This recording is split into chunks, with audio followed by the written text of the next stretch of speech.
Cliff Richard vanished from the spotlight, now we know why. For decades, Sir Cliff Richard dominated British music charts with an unmatched longevity that earned him the title Peter Pan of Pop. With over 250 million records sold worldwide and a career spanning an astonishing 60-plus years, his place in music history seemed eternally secure. Then, without warning, one of music's most enduring stars seemed to vanish from public consciousness. It wasn't a gradual fade, it was like someone flipped a switch, revealed a former BBC producer who had worked with Richard on numerous television specials. One of the most recognizable voices in British music history suddenly went silent. No new albums, no tours announced, no television appearances. For someone who had been a constant presence in entertainment since the late 1950s, the absence was deafening. This disappearance wasn't just a brief hiatus or a well-earned retirement. It coincided with a series of events so devastating that insiders wondered if Cliff Richard, the eternally youthful performer who had weathered every musical trend from rock and roll to disco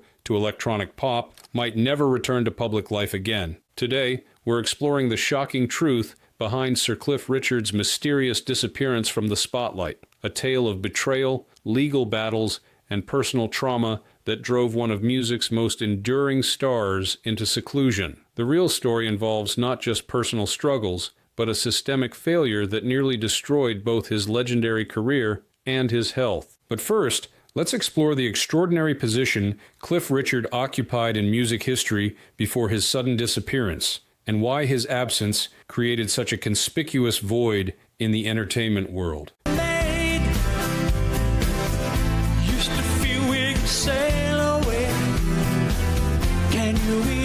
The unmatched legacy that made his disappearance so shocking. To understand the magnitude of Cliff Richard's sudden vanishing act, one must appreciate the unprecedented position he held in music history. With a career that began in 1958 with his hit Move It, often cited as Britain's first authentic rock and roll record, Richard had achieved something no other artist in British chart history could match: hit records in 6 consecutive decades. Cliff wasn't just another aging pop star, explained a music historian who has documented British pop culture since the 1960s. He was a living institution, the only performer who had successfully navigated every musical era from pre-Beatles rock to the digital age. Even when his music wasn't trendy, his cultural relevance remained unquestioned. The statistics behind his career defy belief. Over 130 singles, albums, and EPs reaching the UK top 20, making him the third top-selling artist in UK singles chart history, behind only Elvis Presley and the Beatles. For generations of British music fans, Cliff Richard wasn't just a singer. He was a constant,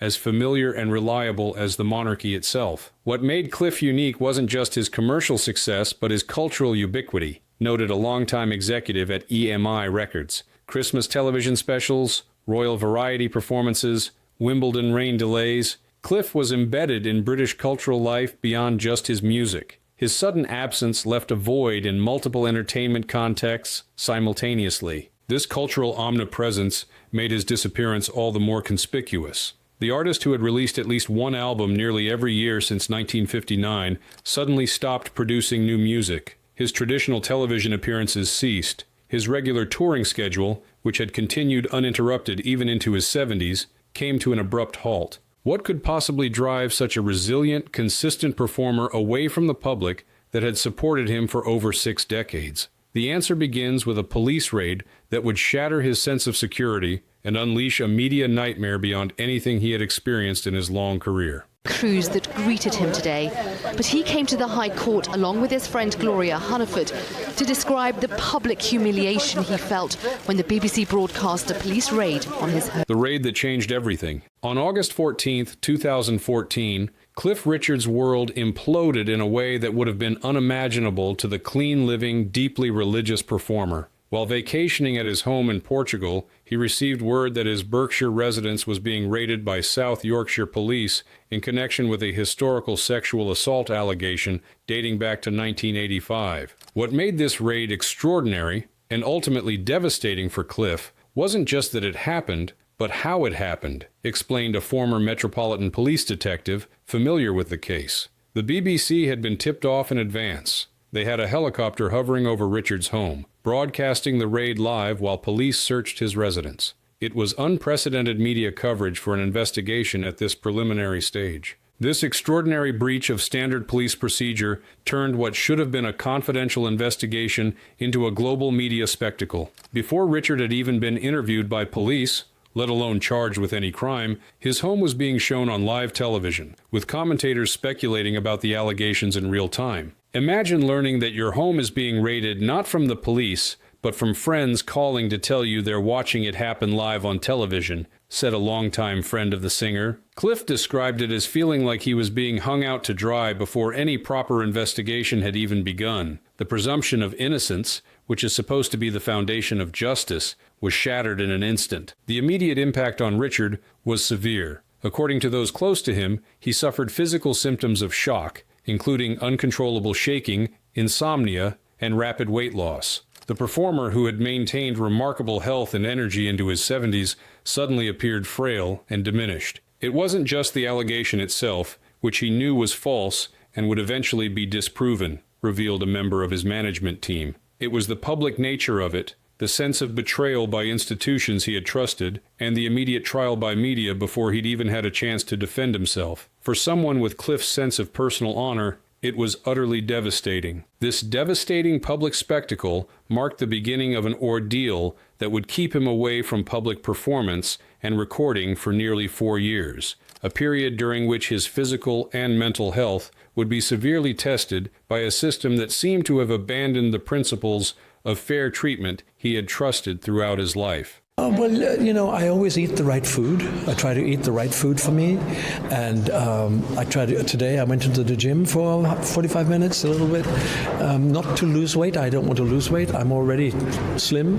The health crisis the public never saw. While the public witnessed Cliff Richard's disappearance from the entertainment world, what remained hidden was the severe health crisis triggered by the investigation and media coverage. A physical and psychological collapse that those closest to him feared might prove fatal for the then 73-year-old performer. What people don't realize is that Cliff nearly died during this period, revealed a longtime member of his inner circle who witnessed his decline firsthand. His body literally began shutting down under the stress. He lost over 2 stone, 28 pounds, in a matter of weeks. He developed shingles, which can be life-threatening for someone in their 70s. His doctors were genuinely concerned that the stress could trigger a heart attack or stroke. The psychological impact was equally severe. According to friends, Richard experienced symptoms consistent with post-traumatic stress disorder, including intrusive thoughts, insomnia, and moments of disorientation. The performer, known for his unwavering positivity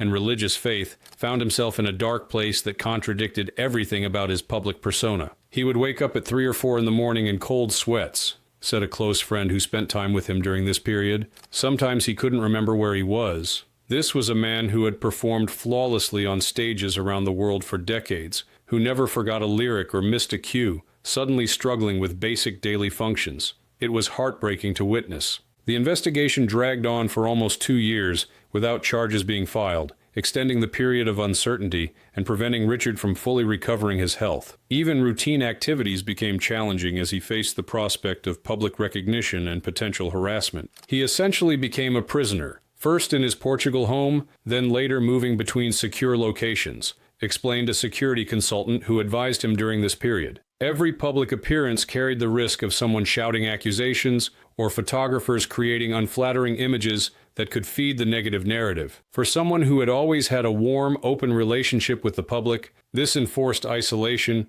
was particularly cruel. Medical professionals treating Richard during this time reportedly became so concerned about his deteriorating condition that they advised his management team to prepare for the worst. The combination of advanced age, severe stress, and physical symptoms created a potentially life-threatening situation that the public remained largely unaware of as the legal process slowly moved forward. What's remarkable isn't that Cliff disappeared from public life during this ordeal, observed a physician with expertise in stress-related illness, though not directly involved in Richard's care. What's remarkable is that he survived it at all. The physiological impact of this kind of stress on a person in their 70s can be catastrophic. Many people in similar situations don't recover. This hidden health crisis explains not just Richard's absence from the entertainment world, but also the profound change in his approach to public life even after the investigation concluded. A transformation from one of Britain's most accessible stars to someone understandably wary of the systems and institutions that had failed to protect his basic rights. In a way, I still feel tarnished because insufficient suggests that maybe there's something. The financial devastation few people understand. Beyond the severe health impact, Cliff Richard's ordeal unleashed a financial tsunami that few people fully appreciate. Costs so substantial that they threatened the security of even a performer of his legendary success. The combination of legal expenses, canceled opportunities, and career damage created losses estimated to exceed £10 million. The public assumes that someone with Cliff's track record must have unlimited resources, explained an entertainment industry financial advisor familiar with cases of this nature. But the reality is that defending yourself against allegations at this level, especially when the entire apparatus of the police and media is involved, creates astronomical costs that would strain even the most successful artists' finances. Richard's legal representation alone during the 2-year investigation reportedly cost over £3 million. This included not just defense against the allegations, but also simultaneous legal actions against both the BBC and South Yorkshire Police for their handling of the raid and investigation, complex litigation involving multiple Queen's counsels and teams of specialized attorneys. Beyond these direct legal costs, the career impact created even more substantial financial damage. Richard was forced to cancel a planned album release and promotional tour, delay a major autobiography, and withdraw from numerous high-profile television appearances and concert commitments. The revenue loss from these canceled projects has been estimated at between £4 to £5 million. There were also significant costs that can't be precisely quantified, noted a music industry executive who has worked with multiple artists facing public relations crises. The damage to his streaming numbers, the decline in back catalog sales during the investigation, the canceled endorsements and appearance fees, these represent millions in lost income that are harder to calculate precisely, but no less real. Perhaps most significantly, Richard's real estate holdings, which represented a substantial portion of his net worth, were severely impacted by the events. His Berkshire apartment, which had been the subject of the televised raid, proved effectively unsellable due to its association with the case. Richard was eventually forced to sell the property at a substantial loss, reportedly accepting over £800,000 below its pre-raid market value. The financial impact goes beyond just the immediate costs, explained a wealth manager who specializes in advising entertainment figures. Cliff was in his 70s, a time when most people are focused on financial security and legacy planning. Instead, he was forced to liquidate investments, sell properties, and redirect resources to legal battles rather than future security. That creates long-term consequences beyond the immediate expenses. These financial pressures help explain why, even after being fully cleared, Richard didn't immediately return to his previous level of public activity. The combination of health challenges and financial recovery needs necessitated a more measured, strategic approach to rebuilding his career and securing his future after an ordeal that had threatened everything he had built over 6 decades in entertainment. The BBC to acknowledge that what it had done to him was unlawful. Before litigation commenced, we asked the BBC to accept this and to apologise.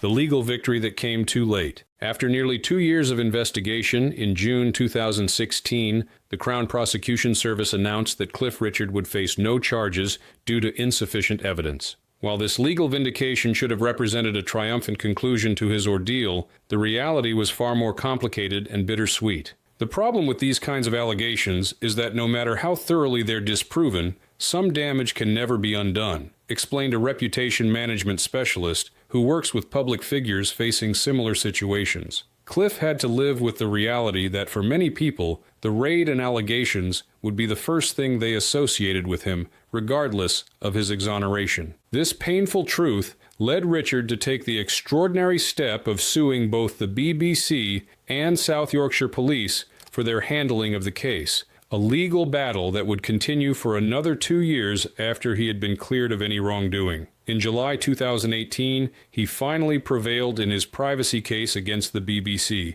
with Justice Mann ruling that the broadcaster had infringed on his privacy rights in a serious and sensationalist way. The court victory was vindicating but exhausting, revealed a person close to the legal proceedings. Cliff had to relive the entire traumatic experience through depositions, testimony, and cross-examination. Even winning carried an emotional cost that extended the recovery period and further delayed his return to normal professional activities. The financial compensation, while substantial at £2 million including legal costs, represented only a fraction of his actual losses from the 4-year ordeal. More importantly, it couldn't restore the years of his career that had been irrevocably lost during a period when, already in his 70s, time was particularly precious. What people often miss about this case is that Cliff was in the later stages of his career when this happened, observed a music critic who has followed his work for decades. For a performer in their 30s or 40s, losing 4 years is significant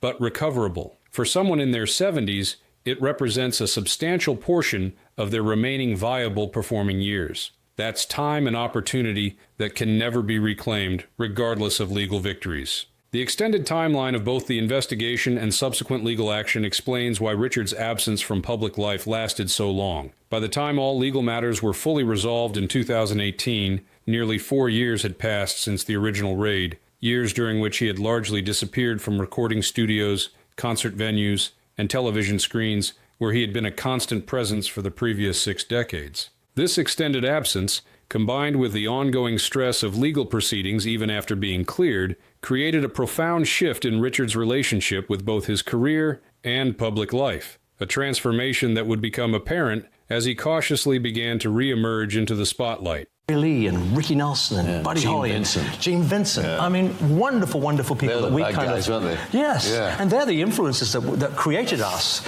The comeback on his own terms. When Cliff Richard finally returned to public life after his legal victories, fans and industry observers noticed subtle but significant changes in how the legendary performer approached his career and relationship with the public, changes that directly reflected the trauma he had experienced and the lessons he had learned from his ordeal. The Cliff who returned wasn't the same Cliff who disappeared, noted a concert promoter who worked with him on post-investigation performances. He was more selective, more protective of his privacy, and more deliberate about where and how he engaged with the public. This wasn't just a return to business as usual, it was the emergence of a more cautious, controlled approach to his public life. This transformation manifested in several concrete ways. Richard significantly reduced his touring schedule, selecting fewer but more meaningful venues, rather than the extensive tours that had characterized his previous decades. His media appearances became more carefully curated, with greater control over the context in which he would be presented and discussed. There was a fundamental shift in priorities, explained a longtime associate. Before the investigation, Cliff approached his career with remarkable openness and accessibility. Afterward, his well-being and peace of mind took precedence over commercial considerations or public expectations. He began making decisions based on what felt right and safe rather than what might be most profitable or promotional. Perhaps most notably, Richard became an outspoken advocate for legal reform surrounding privacy rights and the handling of investigations. His 2018 autobiography, The Dreamer, devoted significant attention to his ordeal and its broader implications for justice and media responsibility. What had been a private trauma became the foundation for public advocacy that added a new dimension to his legacy. What's remarkable about Cliff's comeback is that he refused to simply move on or pretend the ordeal hadn't happened, observed a media analyst who has studied celebrity privacy cases. He integrated it into his public identity, using his platform to highlight systemic problems that had affected him,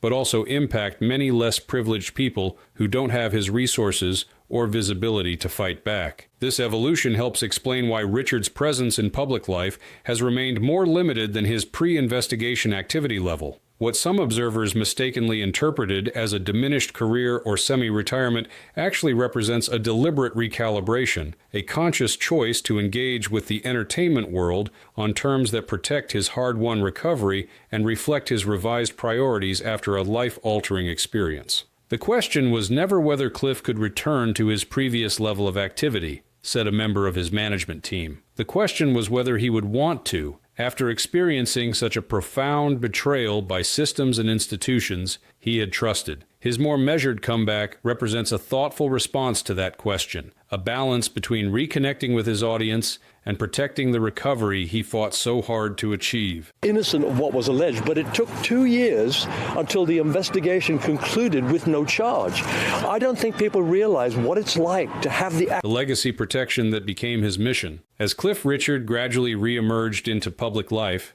those close to him identified a new priority that had fundamentally altered his approach to his career: the protection and preservation of his musical and cultural legacy after seeing how quickly 6 decades of achievement could be overshadowed by unfounded allegations. The ordeal created an existential question for Cliff, revealed a longtime friend involved in his business affairs. If 60 years of positive contribution could be so quickly overshadowed by false accusations, what would his ultimate legacy be? This concern became a driving force in how he approached the final chapters of his career. This shift manifested in several concrete initiatives. Richard became more actively involved in archival projects preserving his musical catalog, including remastering classic recordings and curating retrospective collections that highlighted his artistic evolution across 7 decades. These projects gained a new urgency after he witnessed how easily public perception could be redirected by forces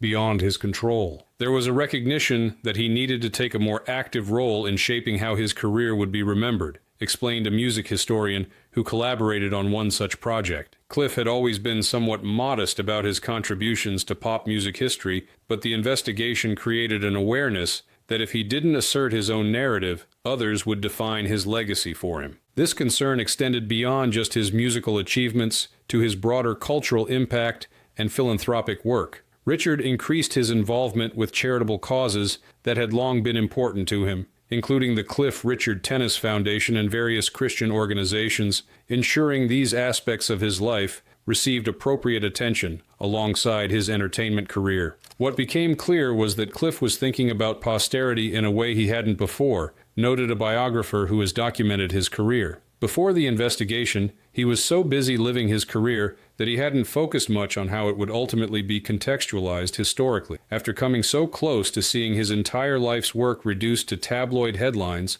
legacy preservation became a primary focus. This legacy concern helps explain why, even after his legal vindication, Richard has been selective about new musical projects and public appearances. Rather than simply returning to previous patterns of activity, he has prioritized quality over quantity, focusing on performances and air recordings that reinforce the aspects of his career he most wants to preserve for future generations. Every appearance, every interview, every new recording is now viewed through the lens of, how does this contribute to the complete picture of my life's work, explained an associate involved in his current projects. That's a fundamentally different approach than the constant activity that characterized most of his career, but it reflects a hard-earned wisdom about how quickly public perception can change if you don't actively manage your own narrative. This evolution provides the final piece of understanding about why Cliff Richard seemed to vanish and why his return has been measured and strategic rather than immediate and comprehensive. His disappearance wasn't just about recovery from trauma